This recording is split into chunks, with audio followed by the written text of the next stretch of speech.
जी तो प्रकाशित ग्रंथ और पांडुलिपि, जितनी पांडुलिपियां आपको मिली जी क्या अंतर है? जी मुझे लगता है कि अंतर है, भाषा में अंतर है। जो प्रकाशित ग्रंथों की शब्दों को उन्होंने किसी मॉडर्न रीडर मतलब 19वीं सदी लेट 1920 सेंचुरी को जो व्यक्ति पढ़ेगा तो कुछ आर्केइक भाषा थी पुरानी जो सुंदरदास के समय प्रचलित थी उसको मॉडिफाई किया है। लिपिकारों ने बदल दिया। हाँ जी, लिपिकारों ने बदल दिया, शब्द बदले हैं। मैं कहूँगा कि मोटा मोटी ढांचा वही रखा है। अगर मैं सुंदर विलास की बात करूँ, सवैया ग्रंथ जो अंगों में विभाजित है, संतों की कविता हमेशा अंगों में विभाजित होती थी, कबीर की कविता ले लीजिए, तो उन्होंने मोटा मोटी ढांचा वही रखा है। लेकिन रीडर के अनुसार मुझे जहाँ तक है कि जो कई सारी पांडुलिपियों को मिलाकर हम एक ग्रंथ तैयार करते हैं ना जिसको क्रिटिकल एडिशन कहते हैं, उस तरह की परंपरा, ठोस परंपरा भारत में पाठ संपादन। हाँ, पाठ संपादन। तो सुंदरदास के कवियों की कविता का पाठ संपादन जरूर हुआ, बहुत ही अच्छा हुआ है। और हालांकि जो पॉपुलर प्रेस थे उन्होंने तो एक ही ग्रंथ को छापा, लेकिन सबसे अच्छा संपादन सुंदरदास का हुआ है, वो पुरोहित हरिनारायण शर्मा ने किया है और 1936 में इसी कलकत्ता शहर से वो छपा था। ठीक है, राजस्थान रिसर्च सोसाइटी में छपा है। गुरुदेव रविंद्रनाथ टैगोर उस समय जीवित थे। 2 पेज की बांग्ला में उस ग्रंथ की उन्होंने भूमिका लिखी है और अपने तरह का सबसे बढ़िया संपादन है। हालांकि उसमें पुरोहित हरिनारायण शर्मा ने 2 पांडुलिपियों का आधार बना के उस ग्रंथ को तैयार किया है। एक पांडुलिपि 1685 ईस्वी में लिखी गई थी जो सुंदरदास के जीवित रहते समय लिखी गई थी। फतेहपुर नामक जगह जो राजस्थान में सीकर जिले में आई हुई है, वहाँ सुंदरदास का मठ था। वहाँ एक रूपादास नामक महाजन थे, सुंदरदास खुद खंडेलवाल महाजन थे। उन्होंने उस ग्रंथ को सुंदरदास की देखरेख में तैयार किया था, क्योंकि हर पांडुलिपि के अंत में एक पुष्पिका होती है, कॉलोफोन जिसको अंग्रेजी में कहते हैं, उसमें आप सारी इंफॉर्मेशन ट्रेस कर सकते हैं। तो वो कह रहे हैं कि सुंदरदास लिखायत स्वामी सुंदरदास, उस पुष्पिका को मैंने मुझे सौभाग्य से वो पांडुलिपि 1685 की मुझे देखने को मिली है। दिखा दीजिए। नमूना दिखा देता हूँ। नहीं, दिखा दीजिए। वैसे इसका नमूना मैंने अपने प्री सबमिशन सेमिनार में बताया था।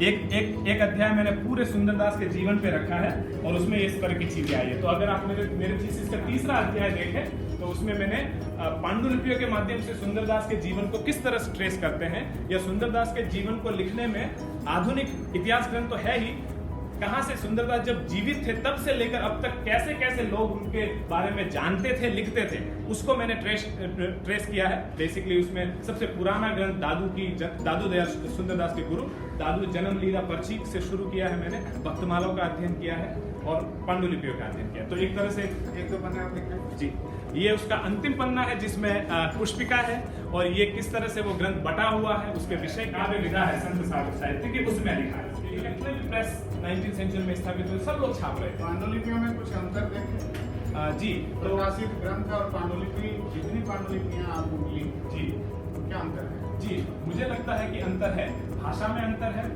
जो प्रकाशित ग्रंथों की शब्दों को उन्होंने किसी मॉडर्न रीडर मतलब 19वीं सदी लेट 1920 सेंचुरी को जो व्यक्ति पढ़ेगा तो कुछ आर्केइक भाषा थी पुरानी जो सुंदरदास के समय प्रचलित थी, उसको मॉडिफाई किया है। लिपिकारों ने बदल दिया। हाँ जी, लिपिकारों ने बदल दिया, शब्द बदले हैं। मैं कहूँगा कि मोटा मोटी ढांचा वही रखा है। अगर मैं सुंदर विलास की बात करूँ, सवैया ग्रंथ जो अंगों में विभाजित है, संतों की कविता हमेशा अंगों में विभाजित होती थी, कबीर की कविता ले लीजिए, तो उन्होंने मोटा मोटी ढांचा वही रखा है। लेकिन रीडर के अनुसार मुझे जहाँ तक है कि जो कई सारी पांडुलिपियों को मिलाकर हम एक ग्रंथ तैयार करते हैं जिसको क्रिटिकल एडिशन कहते हैं, उस तरह की परंपरा, ठोस परंपरा भारत में पाठ संपादन। हाँ, पाठ संपादन। तो सुंदरदास के कवियों की कविता का पाठ संपादन जरूर हुआ, बहुत ही अच्छा हुआ है।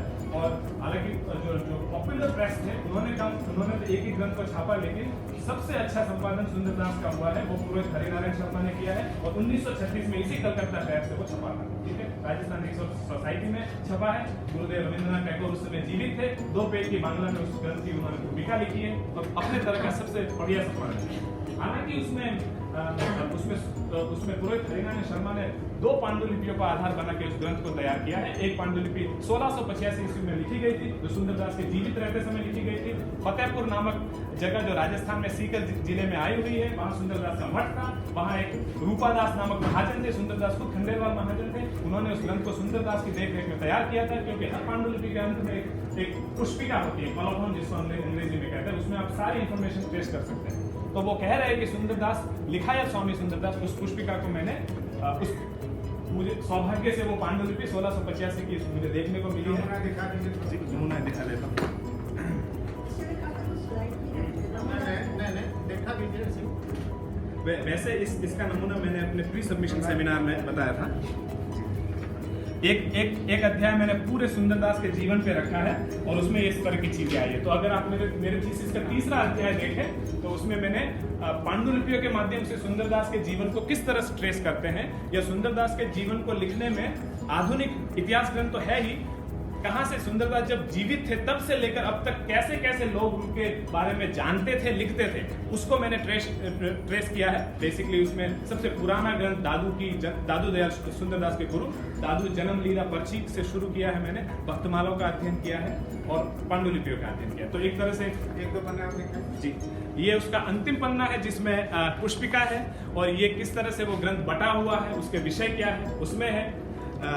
पूरा का पूरा ग्रंथ बेसिकली बहुत ही जर्जर हालत में, इसलिए उन्होंने मेरे पूरे ग्रंथ की मुझे कॉपी करने नहीं दी, लेकिन मेरा अगला टारगेट जब मेरी अंग्रेजी में बुक आएगी तो उसमें उस पूरी पांडुलिपि को मैं करूंगा। जी बिल्कुल, धन्यवाद मैम। यस, तो मैम ने मेरे चित्रकाव्य को समझने में बड़ी मदद की और उनको बड़ा पसंद भी आया।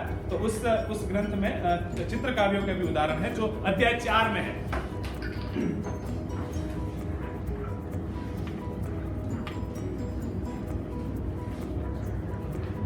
हाँ, एक्चुअली चित्रकाव्य का एक बहुत ही इंटरेस्टिंग उदाहरण है। ये बेसिकली सर्पबंध है। क्या है? सर्पबंध। उसमें ये होता है कि सुंदरदास ने करीब 12 चित्रकाव्य लिखे। मैं उसको समझने की कोशिश कर रहा हूँ कि चित्रकाव्य इवन संस्कृत काव्य शास्त्र की परंपरा में अधम काव्य माना जाता है। मतलब चित्रकाव्य कौन लिखेगा? आप व्यंग्य लिखेंगे। अभिनव गुप्त ने व्यंग्य काव्य को सबसे प्रधान काव्य माना है। तो मैं ये देख रहा था कि सुंदरदास बेसिकली जो चाक्षुष जो प्रभाव होता है, इनसे ज्यादा बेहतर बता सकते हैं, उसको एक्चुअली अपने रीडर्स के लिए मीनिंग, जो एक छंद को पढ़ने में जो मीनिंग आती है उसका मीनिंग है, और उसको देखने से क्या प्रभाव पड़ता है। बेसिकली सुंदरदास ये लिख रहे हैं कि मनुष्य जन्म में आए हो, तुम्हारा जन्म जा रहा है और धीरे धीरे तुम काल रूपी सर्प के पास में बंधने वाले हो, तो क्यों नहीं भगवान का भजन करते? तो उन्होंने वो पूरे इस छंद को इस ढंग से लिखा है कि उस छंद के 6 चरण, उस सांप की 6 कोइल्स हैं, और उसमें एक शब्द ऐसा लिखा है सुंदरदास ने जो मैच करता है हर चरण में, और इस ढंग से उन्होंने सर्पबंध प्रस्तुत किया है ना। तो मतलब एक तरह से न केवल पढ़ने में उसका भाव पता चले, बल्कि उसको देखने से लोग चित्र महसूस हो। एक और चीज जो बहुत अच्छा है, एक्चुअली कठोपनिषद में इसका जिक्र आता है कि दुनिया एक वृक्ष है, विश्व है, और उसका बड़ा जिक्र उपनिषदों में आता है। सुंदरदास ने उसका पूरा एक वृक्ष बंध बनाया है, जो उसको पढ़ने की बड़ी इंटरेस्टिंग, ये देखो वृक्ष की तरह है। एक कविता पूरी वृक्ष के रूप में लिखी है, और इसको उन्होंने वृक्ष बंध कहा है, और उसको पढ़ने की एक शैली होती है। जरा पढ़ के सुनाइए तो कैसे शैली है? जी, लेकिन उसमें एक्चुअली सुंदरदास को ये वाला पढ़िए। मैंने बहुत सारे सुंदरदास के पद याद कर रखे हैं, लेकिन ये मैं पढ़ सका। जी, ये है तो इसकी एक्चुअली मुझे सुंदरदास के सवैया पढ़ने में बहुत मजा आता है। अगर चाहते तो सुना लूंगा, लेकिन ये है प्रगट विश्व यह वृक्ष है, मूला माया मूल, महातत्व अहंकार करी, पीछे भया स्थूल, शाखा त्रिगुण त्रिधा भई, सतरजतम प्रसरंत, पंच प्रशाखा जानियो। मैं ये जानना चाहती हूँ, आपने कहा इसको पढ़ने की एक पद्धति है जी, वो पद्धति को एक्सप्लेन कीजिए कैसे आप? जी चूंकि ये जो वृक्ष बंध है, नहीं उसको पूरे वृक्ष बंध को देखना पड़ेगा। मतलब ये है कि हमको पूरा वृक्ष बंध सामने लेके देखना पड़ेगा, क्योंकि वो वृक्ष लेके आना होगा। ऐसे जाएगा, ऐसे, फिर ऐसे, फिर ऐसे, फिर ऐसे, फिर ऐसे, फिर ऐसे, ऐसे ऐसे ऐसे ऐसे क्रम है उसका क्रम है, पढ़ने का क्रम। तो ये पढ़ने का क्रम है। लेकिन मेरे अनुसार जब आपको सुनने का मजा चाहिए तो सुंदरदास का सवैया ग्रंथ पढ़िए, क्योंकि उन्होंने 24 तरह के अलग अलग सवैया लिखे हैं। एक बार सुनाइए। जी जरूर। मौज करी गुरुदेव दया करी, शब्द सुनाई कयो हरि नेरो। मौज करी गुरुदेव दया करी, शब्द सुनाई कयो हरि नेरो, ज्यों रवि के प्रगटे निशि जात सुदूर कियो, ब्रह्मांड अंधेरो। कायक वाचिक कायक वाचिक मानस है गुरुदेव ये वंदन मेरो, सुंदर दास कहे कर जोर के दादू दयाल कहो नित चेरो।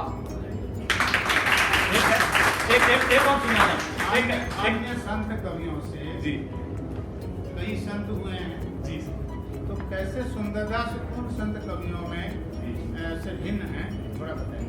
और कैसे वो वार्तालाप करते हैं, भेंट कैसी होती है? ये बहुत कहीं उन्होंने सूफी कवियों के साथ भी तो बातचीत की होगी। ये बहुत ही इंटरेस्टिंग दिलचस्प सवाल है, मुश्किल सवाल है।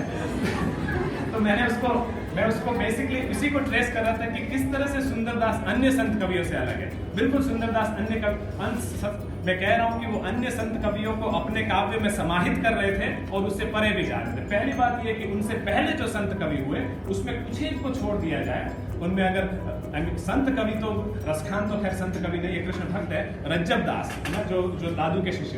ज्यादातर कवियों ने इस तरह का जो एक्सटेंसिव अलग अलग काव्य विधाओं में, ग्रंथ कवियों में, वरन राज दरबारों में प्रसिद्ध हो गया। कैसे? उसकी पांडुलिपियां जयपुर के सिटी पैलेस म्यूजियम के आर्काइव में मिलती है, जिसपे न केवल राजपूत राजाओं की जो जयपुर में राज्य करते थे, वरन औरंगजेब मतलब मुगल एम्परर लोगों की स्टैंप है। मतलब कि वो मुगल एम्परर मतलब वो लोग भी अपने उसमें शामिल करते थे। फिर सुंदरदास की यही ज्ञान समुद्र की प्रति मुझे गुजरात में बेसिकली भुज गया था मैं। गुजरात के भुज नामक शहर में 1748 में एक ब्रज भाषा की स्कूल स्थापित की थी, जो उस राजसी वर्ग ने की थी। और वहां पे जो 22 ग्रंथ पढ़ाए जाते थे, जिनमें मुख्यतः रीति ग्रंथ थे, उसमें सुंदरदास के 2 ग्रंथों को शामिल किया गया था। उसमें एक ज्ञान समुद्र है और एक सवैया ग्रंथ है। और ज्ञान समुद्र की प्रति अपने स्वाध्याय के लिए भुज के शासक पढ़ते थे। कहने का मतलब ये है कि ये जो भक्ति कविता है, ये लोक से निकलकर राज दरबारों में पहुंची, राजा पढ़ते थे। क्या हमारे इतिहास ग्रंथ हमारी आलोचना उस तक पहुंचने में हमारी मदद करती है? अगर मदद है ना, इसीलिए मेरा बेसिकली शोध की प्रवृत्ति ये थी कि मैं आलोचना को तो पढूं, लेकिन प्रामाणिक ग्रंथों को पढूं, है ना। और इसीलिए मैं जहां मुझे लगा कि यहाँ पे सुंदरदास के ग्रंथ पढ़े जाते थे, किस रूप में पढ़े जाते थे। कौन से राजा थे जो उनके ग्रंथ पढ़ते थे? जी, तो राव देशर जी थे, जो जाडेजा राजवंश के राजा थे। उन्होंने अपने स्वाध्याय के लिए लिखा था। जयपुर के 2-3 राजा थे, राज सिंह थे, औरंगजेब की सील मिलती है। राव लखपत थे, जिन्होंने ब्रज भाषा की पाठशाला स्थापित की थी। वहां पे सुंदरदास के ग्रंथ पढ़ाए जाते थे।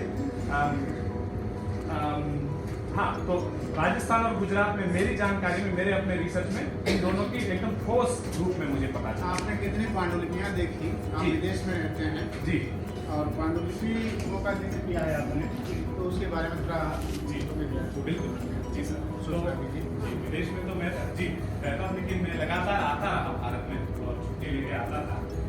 सिर्फ ज्ञान समुद्र की 82 पांडुलिपियां जिनका जिक्र मैंने अध्याय 4 में किया। जी 82 खाली, क्योंकि बेसिकली सुंदरदास पे जो हमारी